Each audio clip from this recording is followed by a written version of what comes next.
अस्सलामु अलैकुम वरहमतुल्लाहि वबरकातुहू। मैं हूँ मोहम्मद इमरान, कुरान टीचर। बच्चों, हमने पहले रा तक सबक पढ़ा था। उम्मीद है आपने अलिफ से लेकर रा तक अच्छे तरीके से सब हुरूफ याद कर लिए होंगे। आज हम पढ़ेंगे रा के बारे में। बच्चों, ये है रा, इसे कहते हैं रा। बच्चों, इसका नाम है रा। अब सब बच्चे मेरे साथ मिलके पढ़ें। रा रा रा रा रा। बच्चों, इस शक्ल का नाम है रा। बच्चों, इसे कहते हैं रा। सब मिलके पढ़ें। रा रा रा। अहमद, आप बताएं ये कौन सा हर्फ है? रा। ताहा, आप बताएं ये कौन सा हर्फ है? रा। उमर, आप बताएं ये कौन सा हर्फ है? रा। शाबाश बच्चों, रा को हमने याद कर लिया। अब रा की तरह की एक शक्ल और आप ब्लैक बोर्ड पर लिखें और फिर बच्चे से पूछें, बच्चे ये क्या है? बच्चे कहेंगे रा। अगली शक्ल का पूछें, बच्चों ये क्या है? बच्चे कहेंगे रा। तो अब दोनों शक्लों का बच्चों से पूछें, इन दोनों में कोई फ़र्क है? बच्चे कहेंगे नहीं। तो बच्चों, अब मैं इससे आगे जो मैं शक्ल लिख रहा हूँ इसके ऊपर एक नुक्ता भी लगा दिया है। अब ये रा नहीं रहा, बन गया है जा। सब बच्चे मिल के पढ़ें। जा जा जा जा। सब बच्चे मिल के पढ़ें। जा जा जा। बच्चों, ये है जा, इसे पढ़ते हैं जा। सब मिल के पढ़ें। जा जा जा। इसमें ज़रा सीटी की आवाज़ आएगी। जा जा जा। बच्चों, रा और जा में क्या फ़र्क है? शाबाश बच्चों। रा खाली होती है, जा के ऊपर एक नुक्ता होता है। रा खाली होती है, जा के ऊपर एक नुक्ता होता है। बच्चों, ये क्या है? जा। शाबाश बच्चों। ये जो रा की शक्ल का एक शक्ल मैंने लिखी है, इसके ऊपर एक नुक्ता लगाया है, तो अब ये जा बन गई है। इसे कहते हैं जा। सब बच्चे मिलके बताएं। हाँ भाई, ताहा आप बताएं ये कौन सा हर्फ है? शाबाश, जा। इमरान, आप बताएं ये कौन सा हर्फ है? जा। अबू बकर, आप बताएं ये कौन सा हर्फ है? जा। शाबाश। अब बच्चों, मैं जो अगली शक्ल लिख रहा हूँ वो इस शक्ल से मुख्तलिफ है और इस शक्ल का नाम है सीन। बच्चों, इसे कहते हैं सीन। बच्चों, ये है सीन। बच्चों, ये कौन सा हर्फ है? मेरे साथ मिलके पढ़ो। सीन सीन सीन सीन। शाबाश बच्चों। अब सारे बच्चे पढ़ें ये कौन सा हर्फ है?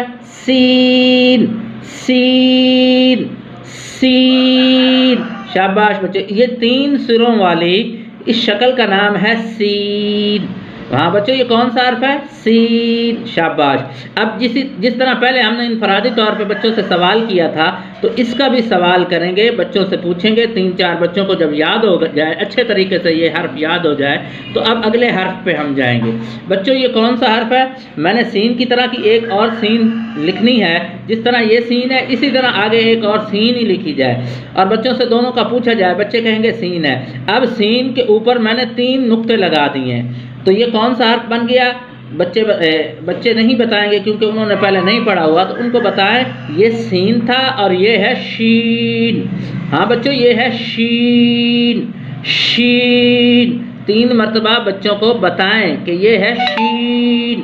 फिर बच्चों को अपने साथ पढ़वाएं, यानी उस्ताद भी पढ़े और बच्चे भी पढ़ें। शीन शीन शीन। शाबाश। अब उस्ताद नहीं पढ़ेगा बल्कि सारे बच्चे मिलके बताएंगे ये कौन सा हर्फ है बच्चों? शाबाश। ये कौन सा हर्फ है? शीन। ये कौन सा हर्फ है? शीन। शाबाश बच्चों। अच्छा बच्चों, इसके ऊपर ना 3 नुक्ते हैं। ये वाली सीन खाली है और इसके ऊपर कितने नुक्ते हैं? 3। शाबाश बच्चों। बच्चों, इन दोनों में क्या फ़र्क है? शाबाश। हाँ, सीन खाली होती है और शीन के ऊपर 3 नुक्ते होते हैं। बच्चों, शीन के ऊपर नुक्ते हैं, नीचे ऊपर। शाबाश बच्चों। ये कौन सा हर्फ है? शीन शीन शीन। शाबाश। अब हमने ये दोनों हर्फ याद करवा दिए हैं। अब अगला हर्फ हम, क्योंकि इससे मुख्तलिफ है, ये वाइट बोर्ड पे या ब्लैक बोर्ड पे लिखेंगे और बच्चे को कहेंगे इस शक्ल का नाम है सौद। बच्चों, ये है सौद। बच्चों, ये है सौद। इसे कहते हैं सौद। बच्चों, ये है सौद। 3 मरतबा उस्ताद भी कहलवाए, बच्चे भी कहें। फिर बच्चों से 3 मरतबा पहले बताना है, फिर 3 मरतबा कहलवाना है, फिर 3 मरतबा सब बच्चों ने मिल के पढ़ना है। सौद सौद सौद सौद सौद सौद। अब बच्चों से इनफरादी तौर पे सवाल करेंगे। क्लास में से 5-10 बच्चों से आप ये सुने। जब आपको पता चल जाए कि सब बच्चों को ये वाला हर्फ याद हो गया अच्छे तरीके से, फिर उससे अगला हर्फ आप फिर वाइट बोर्ड पे स्वाद ही लिखेंगे। यानी पहले ये पढ़ा दिया, फिर आगे स्वाद लिख के हम शक्ल की मदद से फिर अगली शक्ल समझाएंगे। बच्चे ने ये शक्ल देख ली है, अब इसके ऊपर एक नुक्ता लगाएंगे और बच्चों को कहेंगे कि बच्चों हर्फ कभी शक्ल की वजह से पहचाना जाता है और कभी नुक्तों की मदद से। ये शक्लें एक जैसी हैं लेकिन इस पर हमने नुक्ता लगाया, अब ये स्वाद नहीं रहा बल्कि बन गया है वाद। बच्चों मैं ये स्वाद लिखा था, मैंने इसके ऊपर एक नुक्ता लगा दिया, अब ये स्वाद नहीं रहा बल्कि बन गया वाद वाद वाद वाद। हर्फ कभी शक्ल की वजह से पहचाना जाता है और कभी नुक्तों की मदद से।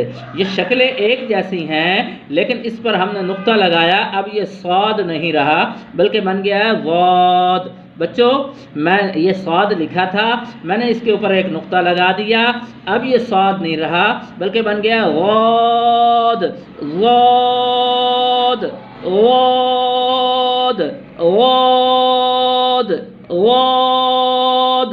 हाँ सब बच्चे मिल के पढ़े हैं, शाबाश। वाद वाद वाद वाद, शाबाश बच्चों। ये कौन सा हर्फ है? वाद।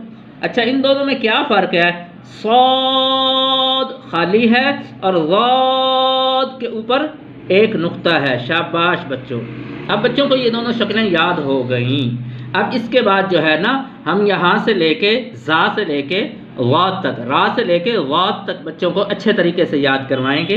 बच्चों ये था हमारा आज का सबक, इसको अच्छे तरीके से याद कर लें, ज़हन नशीन कर लें। इंशाअल्लाह हम फिर मिलते हैं अगले सबक में।